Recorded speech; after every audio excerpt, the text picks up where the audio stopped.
हमारे बीच युवा व आज के समय में सोशल मीडिया पर चर्चित हस्ताक्षर डॉक्टर लक्ष्मण यादव दिल्ली विश्वविद्यालय का मैं स्वागत के लिए मैं अंजू मेश्राम मैडम को आमंत्रित करता हूं कि आप स्वागत करेंगे डॉक्टर लक्ष्मण यादव सर का। आप सभी तालियों के साथ भी आप स्वागत करेंगे।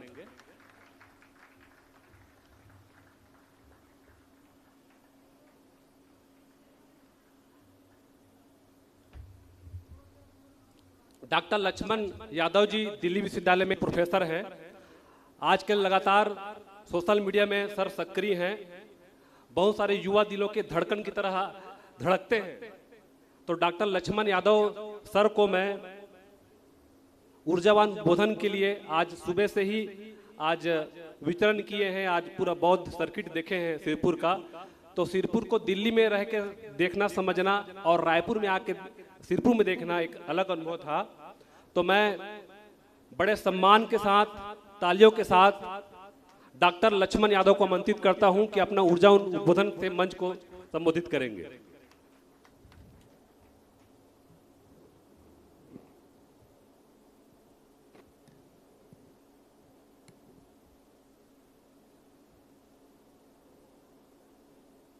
अंतर्राष्ट्रीय सिरपुर बौद्ध महोत्सव 2022 के इस बेहद खास आयोजन में मंच पर बैठे हुए सम्मानित अतिथिगण और इस सभागार में देश भर के अलग अलग इलाकों से आए हुए आप सभी सम्मानित लोगों को आज बुद्ध पूर्णिमा की ढेर सारी बधाई और शुभकामनाएं। बुद्ध पूर्णिमा एक ऐसा दिन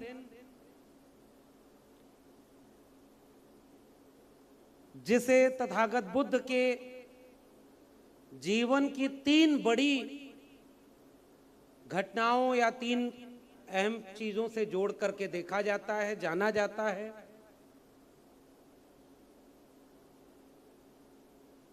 और उनमें सबसे महत्वपूर्ण आज का दिन इसलिए है कि आज के दिन है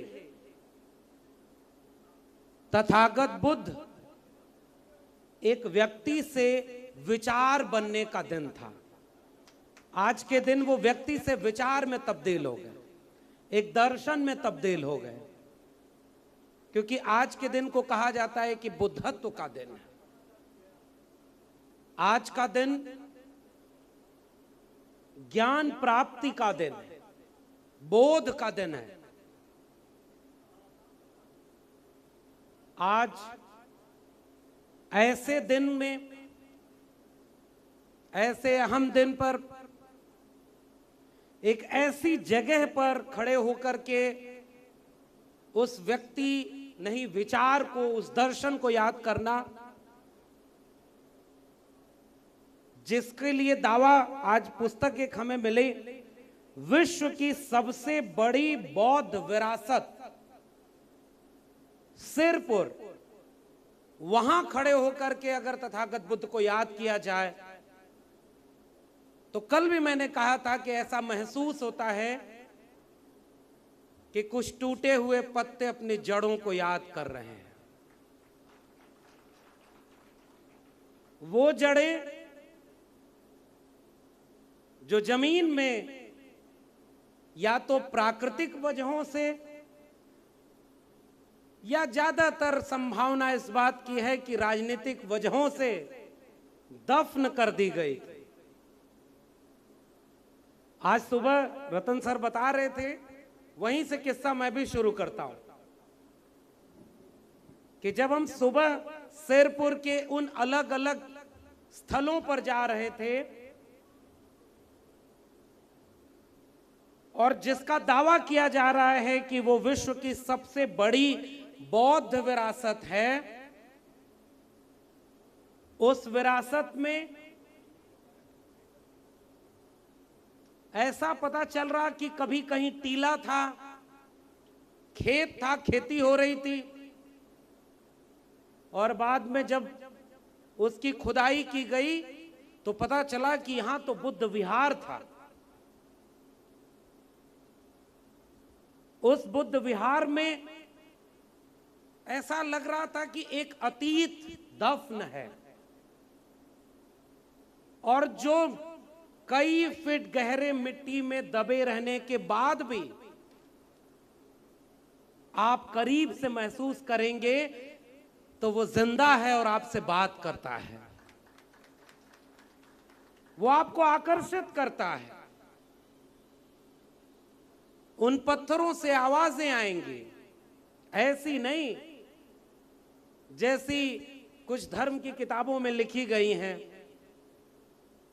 ऐसी आवाजें जो आपको संवेदनशील होकर के ही महसूस करेंगे आप, वो विरासत की आवाज। तो मैं बहुत शुक्रिया अदा करता हूं सबसे पहले सिरपुर और उन तमाम लोगों का जो लोग इस पूरी मुहिम में जुड़े रहे, जिन्होंने इस पूरे स्थल को, इस जगह के ऐतिहासिक महत्व को रेखांकित करने का काम किया और लगातार कर रहे हैं। ये जो पुस्तिका मिली है इसमें ढेर सारे दस्तावेज हैं। हमारे साथ प्रोफेसर जितेंद्र मीणा थे, इतिहास पढ़ाते हैं दिल्ली विश्वविद्यालय में, और आपस में हम लोग यही चर्चा कर रहे थे। हड़प्पा और मोहनजोदड़ो की खुदाई हुई तो सभ्यता के नए पन्ने खुले, ढेर सारी किताबें लिखी गईं, लेख लिखे गए, नजरिया बदला। और जब सिरपुर में इतना महत्वपूर्ण स्थल खुदाई में मिला, एक विराट नगर है, इस पर दिल्ली या उन तमाम केंद्रीय जगहों पर जो इतिहास लिखते हैं, वहां कोई मुकम्मल लेख, कोई किताब, कोई संगोष्ठी क्यों नहीं हुई? ये विरासत कहां क्लेम की गई? कहीं मूर्तियां मिल रही हैं, कहीं सिक्के मिल रहे हैं, कहीं आभूषण मिल रहे हैं, तो कहीं आकृतियां मिल रही हैं, उन आकृतियों में इतिहास दर्ज है। तो मैं बहुत एहतराम के साथ उन लोगों को याद कर रहा हूं जिन्होंने तथागत संदेश पत्रिका के जरिए भी उस इतिहास को दर्ज करने की कोशिश की है और लगातार उससे जोड़ने की कोशिश की है। पुरातात्विक स्थलों के खुदाई का जिक्र हो, और वह भी 2022 में हो, तो थोड़ी सी खबरें पीछे जाकर पलट कर देखिए। कुछ लोग आज खुदाई करवा रहे हैं, वो खुदाई करवा के दिखाना चाहते हैं कि इस मस्जिद को खोदो, इसके नीचे मंदिर मिलेगा। ये वही लोग हैं जिन्होंने 7-8 दशक पहले कहा कि अचानक मस्जिद में मूर्ति प्रकट हो गई, ताला खुलेगा, अब यहां पर मस्जिद में पूजा होगी। वो लोग आज फिर से 2022 दुनिया ज्ञान, विज्ञान, तर्क, विवेक से कहां जाना चाहती है? कल तक चांद पर पानी खोज रहे थे, आज मस्जिद के नीचे मूर्ति खोज रहे हैं। और वही दौर है, इसलिए यहां यह बात कहनी जरूरी है। इस पर राजनीति हो रही है कि ये मंदिर, ताजमहल के नीचे मंदिर मिलेगा, खुदाई करो। ज्ञानवापी मस्जिद के नीचे शिवलिंग मिलेगा, खुदाई होनी चाहिए। तो यहां सिरपुर से एक बात और कही जानी चाहिए कि जब खुदाई करवाओ तो थोड़ा गहरी खुदाई करवाना, वहां कोई न कोई तथागत बुद्ध की मूर्ति मिलेगी, मुझे ऐसा लग रहा है। एक मंदिर यहां हम लोग गए देखे, लक्ष्मण का मंदिर, सामने राम का मंदिर। मैं तो केवल उसी पर बात कर रहा हूं। हम यहां आ रहे थे तो हमें लगा कि बुद्ध को पढ़कर जाएं, इस बड़े मंच पर बोलना है, यहां लोगों से कल से मिल रहे हैं, तो लग रहा है कि पढ़ करके आप इनके सामने नहीं बोल सकते। जितना आप पढ़े हैं, इतना इन्होंने बुद्ध को जिया है, इनके सामने आप बुद्ध पर क्या बात करेंगे? इसलिए कुछ व्यवहारिक बातें मैं बहुत थोड़ी सी करना चाहता हूं। इतिहास कैसे बनता है? मैं साहित्य का विद्यार्थी हूं, लेकिन हम साहित्य वालों ने यह सीखा समझा है कि साहित्य केवल साहित्य नहीं होता, साहित्य के गहरे रिश्ते होते हैं उस दौर के इतिहास से, उस दौर की राजनीति से, उस दौर की अर्थव्यवस्था से। जब हम कबीर को पढ़ते हैं तो हम केवल कबीर की किताब और उनके दोहे नहीं पढ़ रहे होते, हम कबीर के पूरे वक्त को, पूरे इतिहास को पढ़ रहे होते। कबीर ने जब यूं ही नहीं लिखा होगा कि काकत पाथर जोर के मस्जिद लई चुनाए, ताचड़ मुल्ला बाग दे क्या बहरा हुआ खुदाए, पाथर पूजे हर मिले तो मैं पूजूं पहाड़, ताते ये चाकी भली पीस खाए संसार।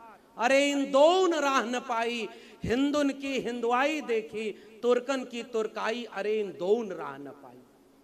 ये केवल साहित्य नहीं है, ये एक इतिहास है, और ये इतिहास एक विचारधारा का इतिहास है। इसलिए जब मैं उस मंदिर की बात कर रहा हूं, और हमारे साथ थे जितेंद्र मीणा, और इन्होंने उस बात को रेखांकित किया कि उस मंदिर की एक परत पर तो बुद्ध की और उस दौर की मूर्तियां हैं, उसके ऊपर एक परत और आगे बढ़ करके उसमें कहीं वराह की, कहीं नृसिंह की, कहीं विष्णु की मूर्तियां बन गई।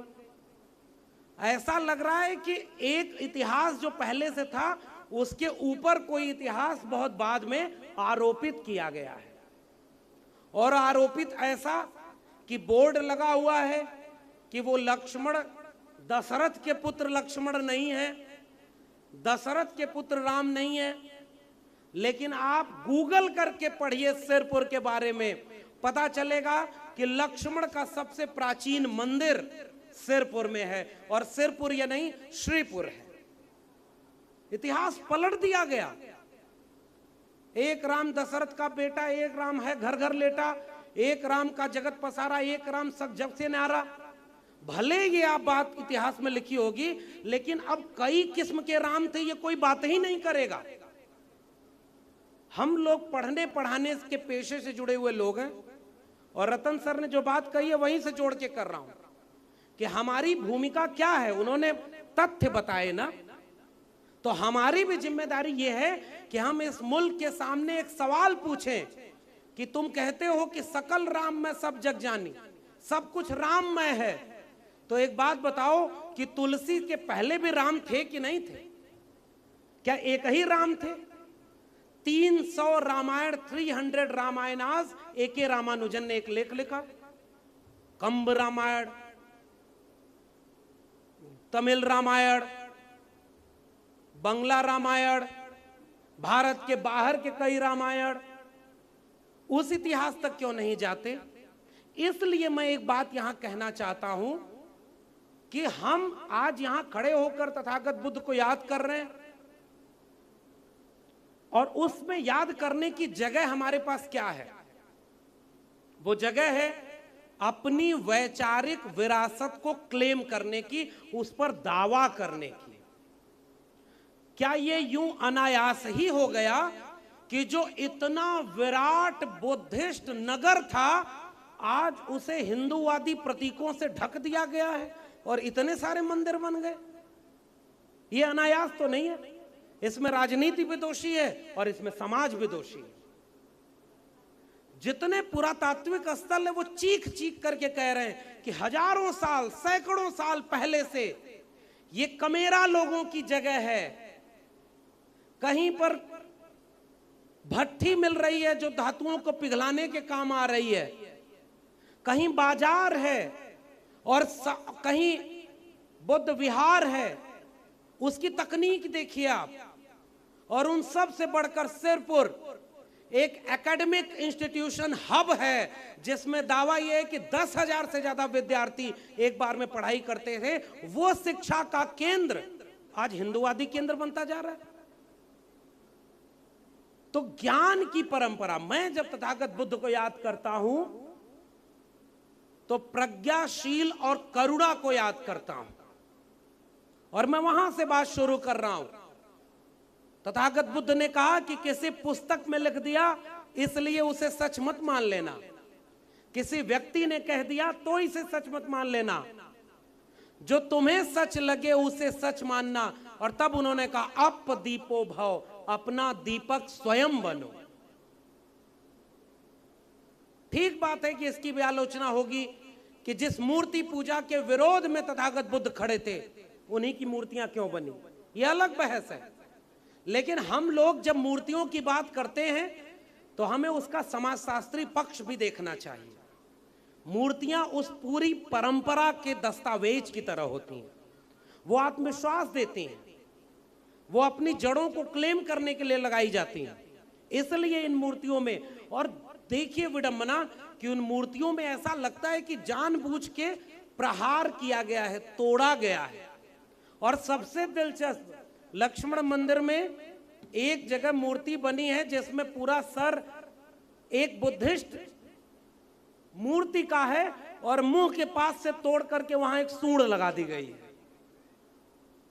इतिहास में हर जगह वही जगह खोज करके सूंड लगाई जा रही है। अगर इसे नहीं रोका गया बौद्धिक और सांस्कृतिक रूप पर, तो अगले कुछ दशकों में ऐसा न हो जाए कि गर्दनें कट जाएं और ऊपर एक नई गर्दन जुड़ जाए और नए नए अवतार बन जाएं और हमारी पीढ़ियां उस अपने अतीत से कट जाएं। हमारी जिम्मेदारी इस बात की है कि हम क्लेम करें। एक पुस्तक में पलट रहा था यहां आने के पहले, डॉक्टर राजेंद्र प्रसाद सिंह सासाराम के, बहुत शोधपरक काम उन्होंने किया। मसलन इस पुस्तक का दावा यह है कि सिद्धार्थ नाम ही नहीं था गौतम बुद्ध का, सुकृति नाम मिलता है। हम लोगों को क्या पढ़ाया गया बचपन से, एक राजकुमार जो जब निकलता था तो सब कुछ राज में बहुत अच्छा दिखता था, फिर एक दिन बिना बताए निकल गया तो एक व्यक्ति बीमार मिला, एक व्यक्ति जो है बूढ़ा मिला, एक व्यक्ति मृत्यु शैया पर जाते हुए दिखा और एक व्यक्ति मुस्कुराते हुए दिखा। उन्होंने पूछा कि ये क्या है, पता चला जीवन की गति है। घर छोड़कर निकल गए, उसके बाद ज्ञान प्राप्त किया और सिद्धार्थ से बुद्ध हुए। ये बुद्धि से बना शब्द था, ज्ञान प्राप्त करना। कोई दीक्षा नहीं ली थी तथागत बुद्ध ने, वो ज्ञान प्राप्त किया था, अर्जित किया था। जितनी किताबें हमारे सिलेबस में लगा दी गई, उन सारी किताबों से सेंस ये लगता है कि तथागत बुद्ध कोई अवतार का नाम है। और बाद में चल करके कुछ लोग जिन्होंने अपने श्रम से तो कुछ बनाया नहीं इस धरती पर रहने लायक, दूसरे के श्रम का दोहन करते रहे। चौधरी छोटू राम इसीलिए कहते थे कि 90% कमेरा है और 10% लुटेरा है। जिन्होंने आपके श्रम को लूटा है तो उन लोगों ने क्या किया कि आपके ऊपर आरोपित कर दिया। क्यों नहीं पाली और प्राकृत की भाषाओं पर किताबें ढंग की मिलती, सिलेबस में कहां है तथागत बुद्ध? ये मेरे मन में एक सवाल था। और जब मैं राजेंद्र प्रसाद सिंह को पढ़ रहा था, आप कल्पना करिए कि इस किताब में लिपियों के पढ़ करके, उन भग्नावशेषों को देख करके, तमाम जो पुरानी पांडुलिपियां हैं उनको पढ़ करके, और उसके साथ साथ जो और महत्वपूर्ण चीज थी, इन्होंने क्या दावा किया कि बहुत सारी दुनिया में लोग जहां पर बुद्ध का विचार गया, हमारे यहां कुछ लोग कहते हैं कि हम आर्यावर्ते जम्बू द्वीपे भारत खंडे वाले हैं, विश्व गुरु हैं, लेकिन बुद्ध के विचार को मानने वाले दुनिया के कई देश भारत को गुरु भूमि मानते हैं। ये इतिहास तो एक अलग इतिहास है ना, वो गुरु भूमि मानते हैं। उन्होंने ह्वेनसांग और फाहियान का जिक्र मिलता है यहां आने का।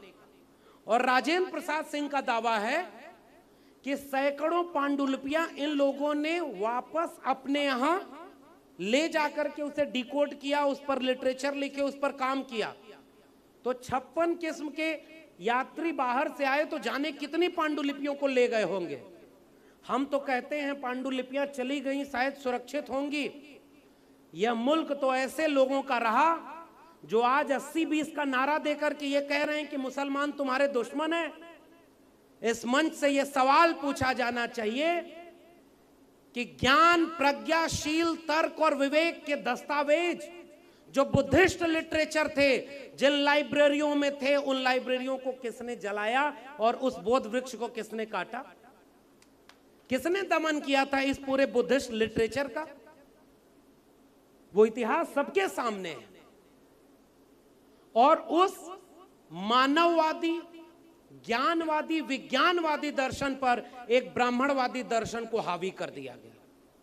और वो दर्शन, क्योंकि बुद्ध को मिटा तो सकते नहीं थे, कोशिश की है, जैसे कहीं टीले बन गए तो दबाए रखो। हम तो इस किताब में और कई जगहों पर यह दावा मिलता है कि जिस राम मंदिर के नाम पर इतना विवाद है, उसके नीचे भी कुछ बुद्धिस्ट अवशेष मिले थे। ये तो हमने पढ़ा है, ये तो पब्लिक डोमेन में है। अब ये अलग बात है कि इस मंच से और ज्यादा कुछ नहीं कहेंगे, नहीं तो पता चला कल ही कुछ पुलिस वाले किसी को उठा ले गए थे, धार्मिक भावनाएं आहत।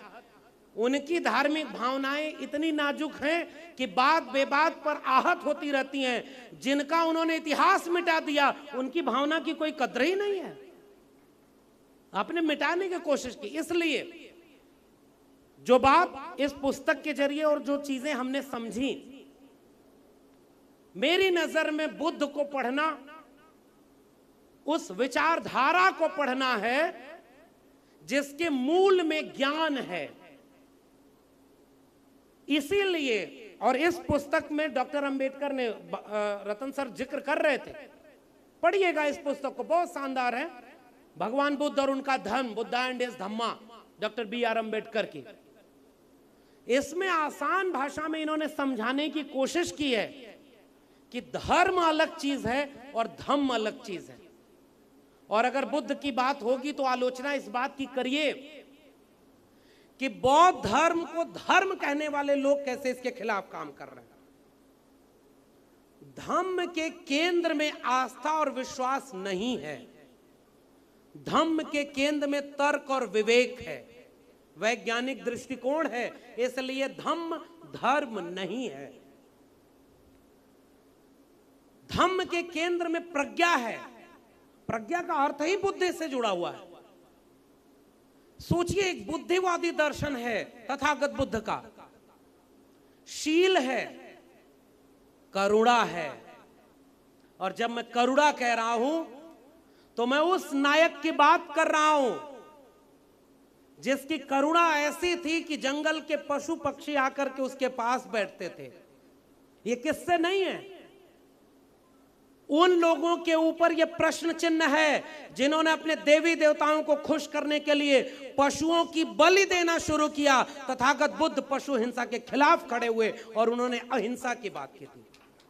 ये वैचारिक दो छोर है ना। इसलिए मैं जब बुद्ध को याद कर रहा हूं तो प्रज्ञाशील करुणा को याद कर रहा हूं। और करुणा का अर्थ है मनुष्यता, शील का अर्थ है मनुष्यता, इंसानियत, और उसमें है सम्यक विवेक, सम्यक दर्शन, सम्यक चरित्र। इन सब से जो एक ज्ञान की प्राप्ति कैवल्य तक है, निर्वाण तक है, उस दर्शन का नाम है बुद्धिज्म। डॉक्टर अंबेडकर ने यूं ही नहीं उसे स्वीकार किया। डॉक्टर अंबेडकर इस पुस्तक में एक जगह लिखते हैं कि आपके मन में यह सवाल पैदा होगा कि जो आधुनिक मूल्य हैं, न्याय, समता, स्वतंत्रता, बंधुता, इन पर बुद्ध की क्या राय थी? तो आपको उस पर बुद्ध की राइटिंग कम मिलेगी। डॉक्टर अंबेडकर इस पुस्तक में क्लेम करते हैं कि ऐसा नहीं था कि इस पर बुद्ध ने लिखा नहीं होगा। जो अन्याय, असमानता और पराधीनता के मानने वाले लोग थे, उन्होंने उन सारी चीजों को मिटाने की कोशिश की। इसलिए जिन बातों पर डॉक्टर अंबेडकर का दावा है कि बुद्ध के विचार नहीं मिलते, इसका अर्थ यह नहीं कि बुद्ध इसको नहीं मानते थे, उन्हें मिटाया गया है। क्योंकि डॉक्टर अंबेडकर ये कहते हैं कि बुद्ध एक आधुनिक मन के व्यक्ति थे, ये एक आधुनिक मानस थे, और आधुनिक मानस के केंद्र में न्याय, समता, बंधुता और स्वतंत्रता बुनियाद में दर्ज होगी। इसलिए उस पर बुद्ध सबके हैं। इसलिए जब बुद्धिज्म की बात होगी तो बुद्धिज्म की बात इस बात की आलोचना भी करेगी, जो थोड़ा सूत्र रतन सर ने कहा ना कि बुद्धिस्ट सोसाइटी ऑफ इंडिया बनी तो क्या क्या हुआ, टुकड़े कितने हुए, उन टुकड़ों को भी तो सोचना होगा। हम अंततः कहां खड़े हैं? कहीं हमारे लोग, मैं एक जगह देखिए ईमानदारी से बोल रहा हूं, मैं उम्मीद करता हूं कि आप लोगों की धार्मिक भावनाएं उतनी कमजोर नहीं होंगी कि आहत हो जाएं। मैं एक जगह मंच पर था तो एक भंते साहब बैठे हुए थे, जैसे हमें गुलदस्ता भेंट किया गया वैसे ही आयोजकों ने पूरे सम्मान और एहतराम से उन्हें गुलदस्ता भेंट करने की कोशिश की। वो छड़े लिए हुए थे हाथ में, डांटते हुए बोले ऐसे करोगे, पहले घुटने के बल बैठो, फिर मस्तक झुकाओ, फिर ऐसे अर्पित करो, तब हम करेंगे, उसके बाद पैर छुओ। मैं आश्चर्यचकित हो गया कि मैं किसे देख रहा हूं, क्या ये नियो ब्राह्मणिज्म कैरेक्टर नहीं हमारे अंदर आ रहा है? शादियां आप करा रहे हैं, पुजारी पंडित को हटा करके एक बुद्धिस्ट को खड़ा कर दिए और सारा कर्मकांड वही रहा, तो भाई आलोचना करने का अधिकार तो बुद्ध ने दिया, वही थोड़ा सा कर रहा हूं, ये उन्होंने ही दिया है। हमें भक्ति किसी की नहीं करनी, हमें तो विचार को बात करनी है। ऐसा इसलिए इस बड़े मंच से कह रहा हूं, कहीं ऐसा ना हो जाए कि जिनका हम विरोध कर रहे हैं उन्हीं के जैसे हो जाएं। है दुनिया में कुछ जगह पर, उदाहरण नाम नहीं लूंगा, इशारे में कह रहा हूं, बुद्धिस्ट लोगों ने भी हिंसा की है। आसपास के ही देश हैं, इतिहास पढ़िएगा, जबकि बुद्धिस्ट होने के केंद्र में है कि आप मूलतः अहिंसक होंगे, लेकिन हत्याएं हुई हैं बुद्ध के नाम पर भी। लेकिन उससे ज्यादा बड़ा इतिहास इस बात का है कि बुद्ध को कैसे मिटाया गया। आप बुद्ध की कोई भी किताब देखिए, कोई मूर्ति देखिए, उसका मुंह टूटा हुआ मिलेगा। ऐसा लगता है किसी ने जानबूझ करके उस मुंह को तोड़ा है। किसने तोड़ा होगा? जिसने बुद्ध को पहचान लिया होगा कि अगर इस व्यक्ति को, इसके विचार को अगर मारा न गया तो यह पूरे भारत ही नहीं पूरे दुनिया में फैल जाएगा, इसलिए इसको मिटा दो। वह काम बुद्धिज्म के खिलाफ किया गया। आज हम कहां खड़े हैं? आस्था विवेक थेरवाद कहा गया ना बौद्धिस्ट दर्शन में। थियरी, ज्ञान का दर्शन है, और सच बात है वो दर्शन इतना रूढ़ ना हो जाए, इतना कठिन ना हो जाए कि नई पीढ़ी के लोग जान ही ना पाए कि बुद्धिस्ट होने का मतलब क्या है। हम भी धर्म परिवर्तन कराने के लिए दौड़ने लगे। इस पुस्तक में पढ़िएगा, इसमें बाकायदे डॉक्टर अंबेडकर लिखते हैं कि अगर जबरिया किसी ने धर्म परिवर्तन कराया, बुद्धिस्ट बनाया, तो आप बुद्धिस्ट उसे नहीं बना रहे, आप उसका नुकसान कर रहे हैं। आप जबरिया किसी को बुद्धिस्ट नहीं बना सकते। यहां तो जो लोग बाहर जाते थे उनको समझाया गया कि आप अपने आचरण से, अपने विचार व व्यवहार से सामने जनता को यह संदेश दीजिए। बुद्ध ने यूं ही नहीं कहा मेरा जीवन ही मेरा संदेश है। वो सब कुछ करना था, और कहीं अगर वो आचरण चूक रहा होगा तो उसके मुश्किल हो गया। अब एक दूसरी बात पर आता हूं। आज जब बुद्ध की बात की जाती है तो बुद्ध की कोई भी मूर्ति हिंसक नहीं है। हम तो उन लोगों के दौर में हैं, छत्तीसगढ़ में हूं, सामाजिक न्याय की बात करते करते कब राम पथ गमन बन जाएगा यह पता ही नहीं चलेगा। 2400 किलोमीटर का आलोचना तो हम उसकी भी करेंगे। यहां से आए थे पिछली बार यहां भी मुख्यमंत्री, इस मंच से यह सवाल पूछने की जरूरत है। हम तो वो विचार के लोग हैं जो मानते हैं कि हमें पूरे सामाजिक न्याय के विचार में कहीं हिंसा है ही नहीं, क्योंकि वो तथागत बुद्ध की करुणा से शुरू होकर डॉक्टर अंबेडकर, डॉक्टर लोहिया तक आती है, जो अपने कलम और किताब से लड़ते हैं। वो अपने बंदूक और हथियार, तलवार नहीं हाथ में लेते। हमारा तो विचार ही अहिंसक है, इसलिए हम तुम्हारे धर्म के खिलाफ कभी उस तरह से बोलेंगे ही नहीं। लेकिन हम एक सवाल पूछेंगे कि क्या सिरपुर को एक अंतरराष्ट्रीय बौद्ध केंद्र की तरह नहीं स्थापित किया जा सकता है? पता ये चला कि 15 साल में ये हिंदू केंद्र बनता जा रहा है। बनवाइए आप कौशल्या का मंदिर, बनवाइए आप राम पथ गमन। पता नहीं राम इधर आए भी थे कि नहीं आए थे। अब एक सवाल मेरा ये है कि हमारी लड़ाई किस दिशा में जानी चाहिए। आज बुद्ध पूर्णिमा के दिन सिरपुर के इस बड़े मंच से, जिसे अंतरराष्ट्रीय स्तर पर लोग देखते हैं, मेरा सवाल है, ओबीसी समाज में पेरियार ललई सिंह यादव डॉक्टर BR अंबेडकर के साथ बौद्ध धर्म स्वीकार करना चाहते थे और उसी दिन वो नागपुर जाना चाहते थे। धर्मवीर हमारे बीच में आए हुए हैं, उन्होंने शोध किया है, वो आपको विस्तार में बताएंगे।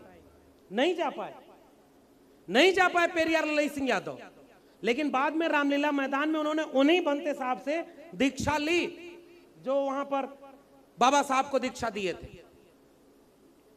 मौर्य समाज हमारे यहां यूपी में है, उसमें एक समय में बहुत तेजी से प्रचलन था बुद्धिस्ट कल्चर से जुड़ने का।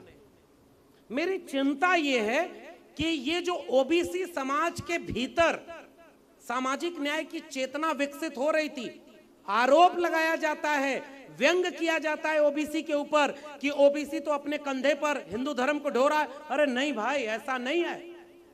ऐसा कह के आप उन लोगों को भी उस खेमे में ढकेलते हैं जिन्होंने मुखालफत की थी और ब्राह्मणवाद से लड़ाई लड़ी थी। उनमें से पेरियार ललई सिंह यादव थे, चंद्रिका प्रसाद जिज्ञासु थे, रामस्वरूप वर्मा, जगदेव बाबू थे, और एक लंबी विरासत हमारे सामने है जिन्होंने उत्तर भारत में यह सब काम किया।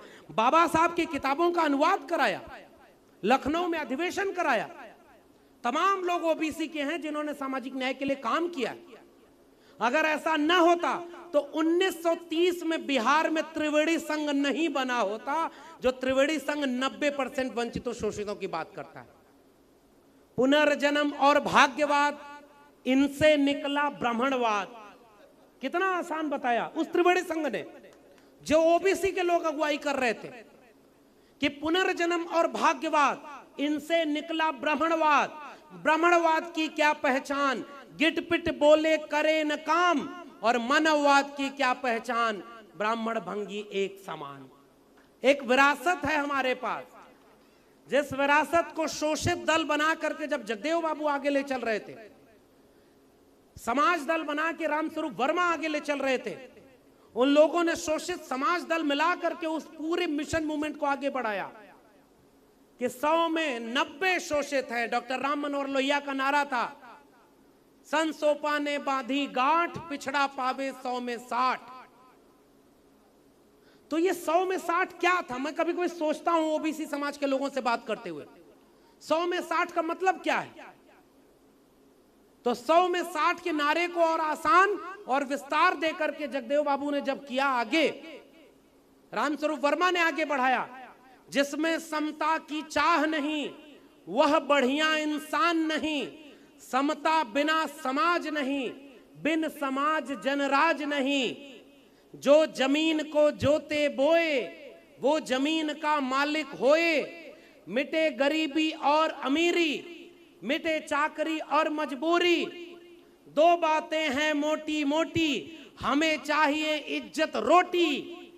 100 में 90 शोषित हैं, शोषितों ने ललकारा है, धन धरती और राजपाट में 90 भाग हमारा है।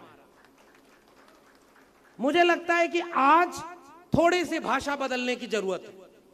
जैसे रतन सर ने कहा ना, बहुत शानदार बात कही, तथागत बुद्ध का मतलब ही है कि जिसको समझाना है उसकी भाषा में समझाओ, उसके जैसे बनो। हम आज सामाजिक न्याय के लोग कहीं ऐसा तो नहीं पुरानी, मैं ये दोहा केवल इसलिए पढ़ रहा हूं कि विचारधारा को जोड़ सकूं, लेकिन भाषा तो हमें बदलनी पड़ेगी। तो मैं ये सवाल पूछता हूं ओबीसी लोगों और बहुजन लोगों से कि 100 में 90 का मतलब कहां हिस्सेदारी लेना चाहते हैं? तो बाबू जगदेव प्रसाद ने इशारा किया था, धन, धरती और राजपाट। यानी इस देश का 90% संपत्ति जितनी है वो इस देश के 90% वंचितों शोषितों के पास होनी चाहिए थे कि नहीं? कल हम लोग थे जहां बैठे थे, वहां झगड़ा हो गया शूद्र वर्सेस नॉन शूद्र पर, बहुत झगड़ा हुआ और वह तार्किक झगड़ा है। रतन सर से अक्सर बात होती है तो इनसे एक बात से मैं सहमत होता हूं, और यही बात मैंने कई जगह बोली। लोग हमसे पूछते हैं तुम कृष्ण वाले यादव हो कि ललई सिंह वाले यादव हैं? मैं उनसे कहता हूं कि देखो, एक व्याख्या तो कृष्ण के भी कृषक पशुपालक नेता की है, कृष्ण तो देवता ही नहीं है, यह भी तो एक व्याख्या है। कृष्ण को अपमान क्यों झेलना पड़ा? 16,000 रानियां, बचपन से ही छेड़खानी कर रहे हैं। राजेंद्र यादव हमारे हिंदी के एक बड़े आलोचक हुए हैं। राजेंद्र यादव ने बड़ी बेबाकी से उस समय कहा था, लगाओ यहां से भी यूएपीए लगाओ, आपके राज्य में अभी बुलडोजर नहीं चल रहा है, हम लोग की तरफ तो बुलडोजर चल रहा है, फिर भी हम लोग डरने वाले थोड़े ही हैं। आप जब इतने बड़े बड़े महापुरुषों की बात कर रहे हैं तो इनसे कुछ मिले ना मिले, एक बात तो मिलती है, पूरी कायनात तुम्हारे खिलाफ रहे तब भी न ये हमारे पुरखे डरे और न झुके न समझौता किया, इसलिए हम यहां खड़े हैं। और बिल्कुल ठीक इशारा इन्होंने किया। कुछ लोग थोड़ी सी चीज में ऐसे डरे, ऐसे बिक गए कि वहां चुपचाप करके हमारे सपनों का सौदा कर रहे हैं। मैं फिर से कह रहा हूं उस हिम्मत के साथ, राजेंद्र यादव ने अपने संपादकीय में हंस में लिखा कि पहला आतंकवादी तो हनुमान था। अब इससे आगे नहीं बोलूंगा, ये तो दस्तावेज है, ये तो किताब में लिखा हुआ है, मैं इससे आगे नहीं बोलूंगा, इशारा काफी। तो इसी तरह से मैं एक बात कह रहा हूं, राजेंद्र यादव ने अपने एक लेख में लिखा कि मैं कभी कभी सोचता हूं कि दक्षिण भारत ज्योतिबा फूले की जमीन है। ज्योतिबा फूले ने इतना लिख दिया है ना कि अगर इस मंच से बोलने लगे तो उनके सारे नियम कानून ध्वस्त हो जाएंगे, इतना कठिन लिख दिया है। और लिखते लिखते कहा कि एक कलम कसाई थे सब जिन्होंने हमारा इतिहास नहीं लिखा। इंद्र के बारे में, वामन के बारे में, परशुराम के बारे में क्या क्या लिखा है पढ़िए ज्योतिबा फूले से। फरसा पकड़ने वाले नेताओं को गुलामगिरी भेंट करिए, हो सकता है विवेक खुल जाए, प्रज्ञाशील, करुणा, तर्क, विवेक पर वापस लौट आए और आज बुद्ध जयंती के दिन कहें कि हाँ सामाजिक न्याय का भारत बनाएंगे, उसमें शोषकों को शोषकों के साथ नहीं जोड़ेंगे। उस राजेंद्र यादव ने जब बात कही तो मेरे मन में एक सवाल आया, आखिर क्या बात है कि महाराष्ट्र की जमीन में पुनर्जागरण जाति के सवाल को एड्रेस करता है। मैं यहां से गंभीर सवाल उठा रहा हूं। जाति के सवाल पर ज्ञानदेव, नामदेव, तुकाराम और वहां से होते हुए ज्योतिबा फूले तक वो पूरी धारा होती है। और ज्योतिबा फूले के बाद दलित पैंथर मूवमेंट चलता है, इतना एग्रेसिव। दक्षिण में चले जाइए तो वहां अकेले पेरियार काफी हैं। जनेऊ किसको पहनाया था, मैं इशारे में बोल रहा हूं। आप लोगों को पता है जनेऊ किसको पहनाते थे पेरियार? समझ तो गए ही होंगे। एक चुटकुला है कि एक घर में तोता पाला तो दूसरा दोस्त जब आता था तो जब तोता उसको देखे तो तोता कहता था पागल आ गया, पागल आ गया। वो दोस्त बड़ा चिढ़ गया, मालिक से कहा कि तुम्हारा तोता हमको गाली देता है। तो मालिक जाके उसको डांटा कि हमारा बहुत प्रिय दोस्त है, तुम इसको आइंदा कभी गाली मत देना। अगली बार दोस्त आया, तोते को देख रहा है, तोता दोस्त को देख रहा है, कुछ नहीं बोला। जब जाने लगा दोस्त तो तोता बोल रहा है कि सुनो, समझ तो गए ही होगे तुम। मैं सही कह रहा हूं कि दौर ऐसा है कि कुछ चीजें इशारे में भी हम लोग पढ़ने लिखने वाले लोग हैं ना, हम लोग ऐसी बात क्यों बोलें कि हमको कहीं जेल जाने की जरूरत, हम अपने से नहीं जाएंगे, बाकी तुम ले जाना ले जाओ। इसलिए मैं केवल बात कर रहा हूं कि पेरियार को तो पढ़ो भाई, हम तो अपनी तरफ से कुछ कह भी नहीं रहे। और आपको भी एक सलाह दे रहा हूं, अपनी ओर से मत लिख दीजिएगा कि ब्राह्मण सब पापी है, कलम कसाई है। आप लिखिए ब्राह्मण कलम कसाई है, नीचे लिखिए ज्योतिबा फूले, जो छपा है महाराष्ट्र सरकार के द्वारा, और जब्त करनी है तो पहले ज्योतिबा फूले किताब जब्त करो, अपने नाम से मत लिखिएगा। तब जाकर ये चालाकी बहुत जरूरी है। आप अपने ही धर्म का विरोध करने लगते हैं। अरे आपके पुरखे इतना विरोध कर दिए हैं कि अगर इन्हीं को पढ़ करके जीना शुरू करिए तो अपनी ओर से कुछ नहीं करने का जरूरत है। उनको विरोध करना है तो करें डॉक्टर अंबेडकर का विरोध, करें फूले और पेरियार का विरोध। एक बार पेरियार पर कुछ बोल दिए थे, दक्षिण भारत में आज तक एक भी सीट मिली नहीं है। और वहां एक मुख्यमंत्री ऐसा है जो खड़ा होकर के कहता है कि हाँ हमारे पास लीगेसी है पेरियार की, मंदिर में पुजारी कौन बनेगा ये जाति से तय नहीं होगा, रिटन एग्जाम कराएंगे और हर जात के नेता, हर जात के लोगों को पुजारी बनाएंगे। वो भी एक नेता है ना, इसी दौर में सामाजिक न्याय कर रहा है ना। इसलिए मैं रेफरेंस के साथ बोल रहा हूं, राजेंद्र यादव ने लिखा उत्तर भारत इसलिए सांस्कृतिक और सामाजिक रूप से कमजोर रह गया क्योंकि तीन चीजें यहां बहुत हावी हो गई, गंगा, रामचरितमानस और गीता। इसलिए पेरियार ने बहुत मेहनत की, ललाई सिंह यादव ने, चंद्रिका प्रसाद जिज्ञासु ने, रामस्वरूप वर्मा ने, लोहिया ने, कांशीराम ने, मंडल आंदोलन ने। लेकिन सांस्कृतिक विमर्श थोड़ा सा कमजोर रह गया। हमारी जिम्मेदारी आज बुद्ध जयंती के दिन यह वादा करने की है, ज्ञानशील, करुणा, प्रज्ञा, विवेक, तर्क के विचारधारा, उसे उत्तर भारत में जैसे ही हम सांस्कृतिक रूप से, सामाजिक रूप से मजबूत करेंगे। अब उसके लिए आपको शूद्र शब्द चुनना है, शूद्र चुन लीजिए। श्रमजीवी चुनना है, श्रमजीवी चुन लीजिए। दलित, पिछड़ा, आदिवासी चुनना है, वो चुन लीजिए। कोई भी शब्द चुन लीजिए, मिशन मूवमेंट को तो आगे ले चलिए। ये मेरा निवेदन है। और जो थोड़ा भी अगर आपके साथ आ रहा है उसे चिढ़ाइए मत।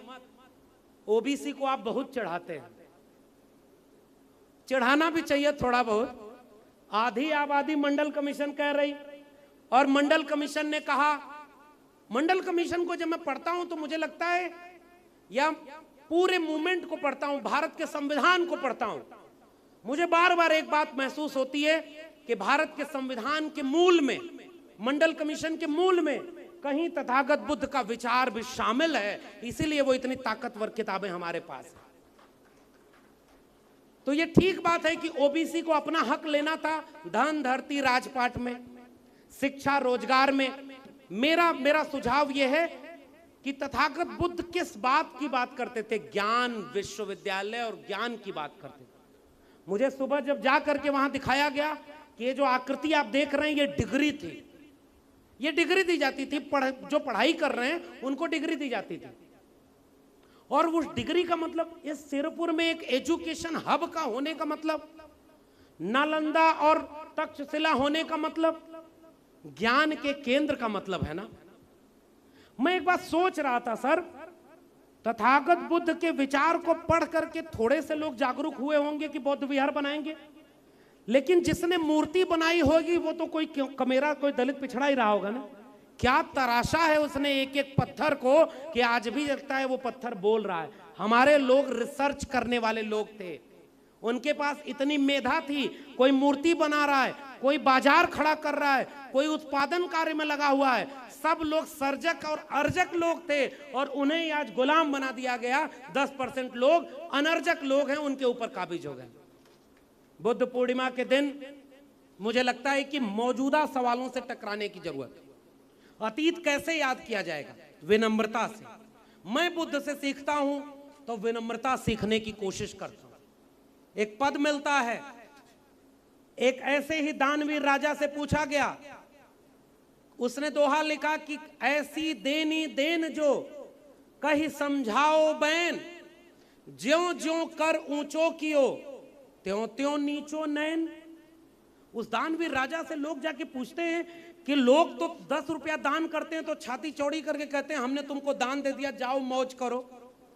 ये कैसा दान तुम कर रहे हो कि जैसे जैसे तुम दान ज्यादा कर रहे हो तुम अपने सर झुकाते जा रहे हो, नैन झुकाते जा रहे हो। उस दोहे का रिप्लाई जो है याद करिएगा, देनहार कोई और है, देत रहत दिन रैन, लोग भरम मोफे करें तासो नीचो नैन। अब कोई ब्राह्मणवादी इसकी व्याख्या कर देगा कि देनहार कोई और है। मैं कहूंगा नहीं, देनहार तथागत बुद्ध से लेकर के लोहिया और डॉक्टर अंबेडकर हैं। हम लोगों के पास क्या है जो हम देने वाले हैं? हम तो उनके विचारों को जीना चाहते हैं, इसीलिए उनसे सीखना है तो विनम्रता सीखें। हम अपनी नाक को छोटी करें और दिल बड़ा करें। आजकल मुझे लगता है बहुजन समाज में एक दिक्कत आ रही है, लोगों की नाक लंबी हो गई या दिल छोटे हो गए। थोड़ी सी आलोचना हम बर्दाश्त नहीं कर सकते, हमारी भी करिए। भक्त किसी के मत बनिएगा, फैन किसी के मत बनिएगा, क्योंकि डॉक्टर अंबेडकर ही कह गए व्यक्ति पूजा बहुत गलत है। क्योंकि हमारी विरासत को क्लेम करना नई पीढ़ी को दिखाना है। यही मैं अपनी जब भूमिका सोचता हूं, और ऐसे बड़े मंचों पर जब आप मुझे बुलाकर सम्मानित करते हैं तो मुझे लगता है कि हमारी जिम्मेदारी इतनी सी है कि जब हम घर लौटें तो आपके सामने हमको इसलिए बुलाया गया कि हम आपको कुछ सुनाएंगे, कुछ देंगे। मैं विनम्रता से स्वीकार कर रहा हूं कि हम आपके सामने कुछ देकर नहीं, आपसे बहुत कुछ लेकर जा रहे हैं। अपना अतीत, अपनी विरासत और अपनी जड़ को लेकर जा रहे हैं। कोशिश करेंगे कि इस पे कुछ और अच्छा कर सकें। और वह विरासत, आखिरी बात मेरी है, आज तथागत बुद्ध के सपनों का भारत कैसा बनेगा। इस देश का प्रधानमंत्री, नाम नहीं लूंगा, वैचारिक मंच है, इस देश के प्रधानमंत्री जब विदेश में जाते हैं तो कहते हैं कि हम युद्ध के नहीं बुद्ध के देश हैं, और भारत में आते हैं तो दिन रात बुद्ध के खिलाफ युद्ध छेड़े हुए हैं। ऐसे विडंबना के दौर में हम जी रहे हैं। आज वो लुम्बिनी पहुंचे हैं। कौन? फकीर हूं, झोला लेके चल दूंगा एक दिन, वही लुम्बिनी पहुंचे हैं। वहां बुद्ध को याद कर रहे हैं, दिल में गोडसे गोलवलकर हेडगवार हैं, और सामने बुद्ध की मूर्ति के सामने दंडवत हो रहे हैं कि आप हमारे वैचारिक पुरखे हैं और आपसे हम बहुत कुछ सीखने आए। अब इससे समझना हमें क्या है? इससे समझना हमें यह है कि क्या ऐसा तो नहीं होगा कि जो बुद्ध का नाम लेगा, जो अंबेडकर का नाम लेगा, सबको आप अपना मान लेंगे क्या? बुद्ध की मूर्ति कोई बनवा दे, अंबेडकर की मूर्ति कोई बनवा दे, तो क्या वो आपका अपना होगा? मेरा निवेदन इतना है, बुद्ध के सपनों का एक विश्वविद्यालय जो बनवा दे उसे अपना मानिएगा, बाकी कोई बुद्ध का वारिस नहीं हो सकता। क्योंकि मैं तो विश्वविद्यालय की नजर से बुद्ध को देख रहा हूं, शोध की नजर से देख रहा हूं, इसीलिए बार बार जिक्र कर रहा हूं प्रज्ञाशील, करुणा, तर्क और विवेक का।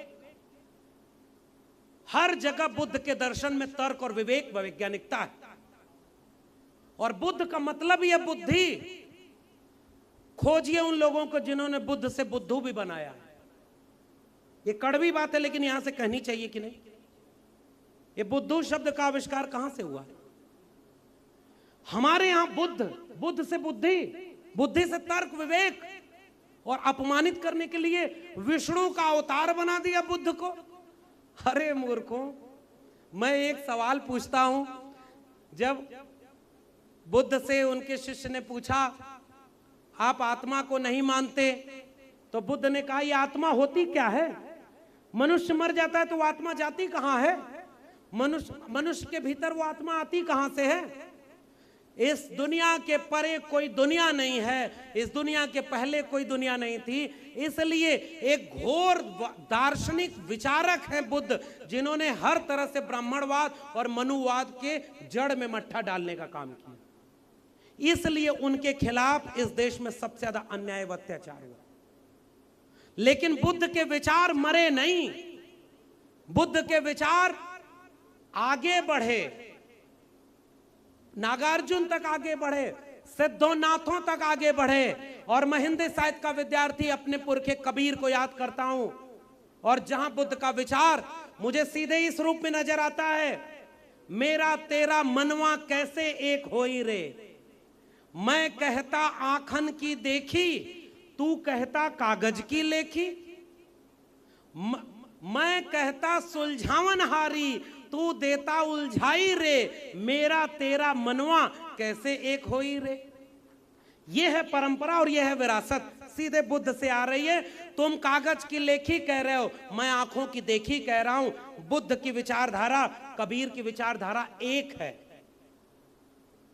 मोको कहां ढूंढे रे बंदे, मैं तो तेरे पास में, ना मैं मंदिर ना मैं मस्जिद ना काबे कैलाश में, ना मैं जप में ना मैं तप में ना मैं व्रत उपवास में, खोजी हो तो तुरते मिली हो पल भर की तलाश में। कहे कबीर सुनो भाई साधो, मैं तो हूं विश्वास में। उस तर्क विवेक में है। आज मंदिर मस्जिद के नाम पर हमारे लोगों को लड़ाया जा रहा है, तो वो विरासत आगे बढ़ी, वो विरासत रविदास में आगे बढ़ी। जस केलन के पात पात में पात, तस मानुष के जात जात में जात, रविदास मानुष न जुड़े जब तक जात न जात। हिंदू पूजे देहुरा, मुसलमान मसीद, इन दोनों में अल्लाह राम नहीं, कह रविदास विचार। ये विचारक कहां खड़े थे? तर्क विवेक प्रज्ञा व मेधा पर खड़े थे। उस विचार को आगे बढ़ाया अयंकली नारायण गुरु ने, उस विचार को आगे बढ़ाया महात्मा ज्योतिराव गोविंदराव फूले ने, उस विचार को आगे बढ़ाया छत्रपति शाहू जी महाराज ने, उस विचार को आगे बढ़ाया त्रिवेणी संघर्षक संघ ने, साहू जी के बाद वो विचार आगे बढ़ा। डॉक्टर लोहिया कहीं कहीं धर्म से, अरे भाई देखिए हम लोग किसी को पूरा तो मानते नहीं, पूजने वाले तो नहीं है, थोड़ी आलोचना लोहिया जी की भी करते हैं, लेकिन हम ये मानते हैं कि लोहिया जी और अंबेडकर साहब 56 में मिलकर के आगे काम करना चाहते थे ना। पेरियार और अंबेडकर साहब और लोहिया मिलकर के आगे काम करना चाहते थे ना। भगत सिंह को याद करते हैं, कुडी अरसू में पेरियार और बाबा साहब मूक नायक में, जब 23 मार्च 1931 को भगत सिंह को फांसी दी जाती है, कि वो एक ऐसा नौजवान था जो नास्तिक था। वो कहता था कि ईश्वर ईश्वर कुछ नहीं है। हमारे बुद्ध वो भी कहते थे सब कुछ ज्ञान प्रज्ञा मेधा है। वो विरासत कंटिन्यू है ना। उस विरासत में एक पड़ाव आता है भारत का संविधान जब लागू होता है, और उस विरासत का अगला पड़ाव आता है जब मंडल कमीशन लागू होता है। आपके सामने ये सांस्कृतिक अतीत रखते हुए मैं बस आखिरी वाक्य बोल रहा हूं। हमारे सामने जो लड़ाई है वो विचारधाराओं की लड़ाई है। एक तरफ वो विचार है जिसके केंद्र में वेद और पुराण है, आस्था व विश्वास है, अंधविश्वास है, कर्मकांड है, और उस कर्मकांड की तो ऐसी ऐसी गाथाएं हैं कि वो बोली और मानी ही नहीं जा सकती। दुनिया के किसी देश में अगर आप जाके कहेंगे कि 8 हाथ वाले लोग होते थे तो कुल लोग हंसेंगे कि मानेंगे कि चमत्कार है। दुनिया में आप नहीं बता सकते, लेकिन दुनिया में बुद्ध को आप ले जा सकते हैं, और बुद्ध गए तो वहां अंधविश्वास और कर्मकांड था। हमारे यहां शुरुआत कहां से होती है? तथागत बुद्ध से, जिसके मूल में ही तर्क विवेक और मनुष्यता थी। और वहां से एक पैरेलल विचार हमारे सामने कबीर, रविदास, नारायण गुरु, अयंकली और पेरियार से होते हुए, साहू जी महाराज से होते हुए, फूले, अंबेडकर, बिरसा मुंडा, अब्दुल कयूम अंसारी, आसिम बिहारी, भगत सिंह से होते हुए मंडल और कांशीराम की। और दूसरी तरफ विचारधारा मंदिर, मस्जिद, तलवार, त्रिशूल, हनुमान चालीसा, शिवलिंग, इसी सब की है। इस विचारधारा की लड़ाई में नई पीढ़ी के लोगों को विनम्रता से समझाने की जरूरत है कि आपकी जड़ें, कमेरा लोगों की जड़ें, इस देश के 90% लोगों की जड़ें किसी तर्क विवेक और वैज्ञानिकता की जड़ से जुड़ती है, अंधविश्वास से नहीं जुड़ती, मंदिर से नहीं जुड़ती। हमारे पुरखों ने मंदिर बनाने की कोई लड़ाई कभी नहीं लड़ी। हमारे पुरखों ने शिक्षा की लड़ाई लड़ी। आज के नौजवानों, एक बात सोच कर देखना, कल तुमसे घर वाले पूछते थे, रिश्तेदार पूछते थे, हम लोग के बचपन में भी, आपका बच्चा क्या करता है? घर वाले बताते थे बीए कर रहा, एमए कर रहा, मेडिकल कर रहा, इंजीनियरिंग कर रहा। क्या बनेगा बड़ा होकर? डॉक्टर बनेगा, इंजीनियर बनेगा, वकील बनेगा, आईएएस पीसीएस बनेगा, देश चलाएगा। आज के नौजवानों, तुमसे तुम्हारे रिश्तेदार पूछेंगे तो क्या बताओगे? कि हमारा बेटा रामनवमी के दिन मस्जिद के सामने तलवार लहराते हुए हनुमान चालीसा पढ़ता है। ये आपका बायोडाटा हो सकता है क्या? अरे आपको इस्तेमाल किया जा रहा है धर्म के नाम पर। स्कूल, कॉलेज, विश्वविद्यालय बर्बाद हो गए नई शिक्षा नीति के नाम पर, और पूरा देश अंबानी अडानी के हाथों बेच दिया गया। आज की लड़ाई क्या है? आज ये पूरी सामाजिक न्याय की विचारधारा, तथागत बुद्ध को याद करना, इस बात पर, इस जमीन पर खड़ा होकर खुद से एक वादा करने का नाम है, स्कूल, कॉलेज और विश्वविद्यालय बचाइए, मंदिर, देवालय और शौचालय उनके जिम्मे छोड़ दीजिए। हम लोग स्कूल, कॉलेज और विश्वविद्यालय बचाने की लड़ाई, बर्बाद कर दिया है स्कूल। 6 लाख से ज्यादा सरस्वती शिशु मंदिर बना करके धर्म का बीज वो रोप रहे हैं। टीवी पर रामायण दिखाते हैं, अजीब अजीब किस्से दिखाते हैं, और सिलेबस चेंज कर रहे हैं सीबीएसई से नई शिक्षा नीति में। अब सिलेबस में क्या आएगा? महाराणा प्रताप युद्ध जीत गए थे। अब सिलेबस में क्या आएगा? गौतम बुद्ध ने पैदा होते ही कहा था मैं विष्णु का अवतार हूं। ये लिख देंगे आपकी किताब में। सीबीएसई का सिलेबस चेंज कर रहे हैं वो लिख देंगे कि ये जितने भी, कल को वो बनाते बनाते कह देंगे डॉक्टर अंबेडकर विष्णु के 12वें अवतार हैं। हम आप क्या करेंगे? बना देंगे मंदिर बहुत बड़ा। इसलिए शिक्षा अगर बर्बाद हो गई तो हम अपनी कोई लड़ाई जीत नहीं पाएंगे। उस शिक्षा को बर्बाद करने के लिए जो प्रधानमंत्री बन गया, दावा करता था हम पढ़ाई नहीं किए हैं, वो भी उसका एक हरियाणा के सिलेबस में किताब में लग रहा है। बाल नरेंद्र की कथा, बचपन में भगवा झंडा मगरमच्छ तालाब में खींच रहा था, बाल नरेंद्र कूद के गया, भगवा झंडा भी ले आया और मगरमच्छ का बच्चे को भी दबा के साथ में ले आया। वही कल को भारत का प्रधानमंत्री बना। हमारे बच्चे क्या ये इतिहास पढ़ेंगे? हमारे बच्चे ये इतिहास पढ़ें कि तथागत गौतम बुद्ध ने जो पहला उपदेश दिया था वो क्या था कि अपनों को पहचानो, अप दीपो भाव बनो, तर्क व विवेक से आगे बढ़ो। इसलिए शिक्षा की लड़ाई सामाजिक न्याय की लड़ाई है, स्कूल कॉलेज विश्वविद्यालय की लड़ाई सामाजिक न्याय की लड़ाई। वही गौतम बुद्ध के सपनों का भारत है। हर किस्म की हिंसा के खिलाफ खड़ा होना तथागत बुद्ध का वारिस होना है। अगर हम हिंसा नहीं कर रहे लेकिन हमारे सामने कोई हमारे ही आसपास लोगों को टोपी और दाढ़ी देखकर मारेगा और अगर हम उस हिंसा को रोकते नहीं हैं तो क्या हम अपने को तथागत बुद्ध का वारिस कह सकते हैं? हर किस्म की हिंसा को रोकना होगा साथियों। अपने घर के बच्चों को दंगाई बनने से रोकना होगा और अहिंसा की बात, सत्य की बात, तर्क विवेक, प्रज्ञाशील और करुणा की बात लेकर के दुनिया को चलो बताएं कि हम मनुष्यता को, विचार को मानने वाले हैं। हम किसी भी जाति के लोगों को नहीं कहेंगे कि इनको यहां गंगा से वोल्गा के पार भेजना है, हम नहीं भेज सकते, ये बेकार की बात है। हम केवल ये कहेंगे कि इस देश में अब किसी को कहीं भेजने की जरूरत नहीं। इस देश में जो है यहाँ का सबका नागरिक होना एक जैसा है, क्योंकि बाबा साहब के भारत के संविधान में यह लिख दिया है कि सारे नागरिक बराबर हैं। हमारी लड़ाई धन, धरती और राजपाट के बराबर की हिस्सेदारी की लड़ाई, हमारी लड़ाई शिक्षा और रोजगार की लड़ाई है। हमारी लड़ाई इस देश में 10% लोग जो लूट रहे हैं इस देश को, इसी छत्तीसगढ़ में यहाँ के सारे संसाधनों को कौन लूट रहा है? यहाँ के माइंस को किसके हाथों हसदेव और सिलगेर के जंगलों को बेचा जा रहा है? उन्हीं लोगों, थोड़े से लुटेरे लोगों के हाथ में। हमारी संपत्ति, हमारी धन, धरती सब कुछ बर्बाद की जा रही है। शिक्षा बचाओ, रोजगार बचाओ, स्वास्थ्य बचाओ। समाजवादी आंदोलन का नारा हुआ करता था, शिक्षा रोटी कपड़ा सस्ती हो, दवा पढ़ाई मुफ्ती हो। यह समाजवादी आंदोलन का नारा था कि रोटी कपड़ा सस्ता हो और शिक्षा और दवाई वो मुफ्त। और आज क्या हो रहा है? नई शिक्षा नीति के नाम पर सब बेच दिया, अंबानी और अडानी के हाथों अब बेच दिया। ऐसे ऐसे इंस्टीट्यूट खड़े कर रहे हैं, लाखों रुपए फीस होगी, हमारे घर के बच्चे पढ़ पाएंगे? ट्यूशन बना रहे हैं, एडमिशन कर रहे हैं, कोचिंग सेंटर खड़े कर रहे हैं और लेटरल एंट्री से आईएएस बना रहे हैं, पीसीएस बना रहे हैं। लेटरल एंट्री आ गई। मुझे लगता है कि आज इस मंच पर खड़े होकर के अपनी विरासत को बचाने का दावा हमारा तभी है जब हम नई पीढ़ी के नौजवानों तक बुद्ध के विचार को ले चलें, नफरतों को खत्म किया जाए, मोहब्बत को जिंदा किया जाए।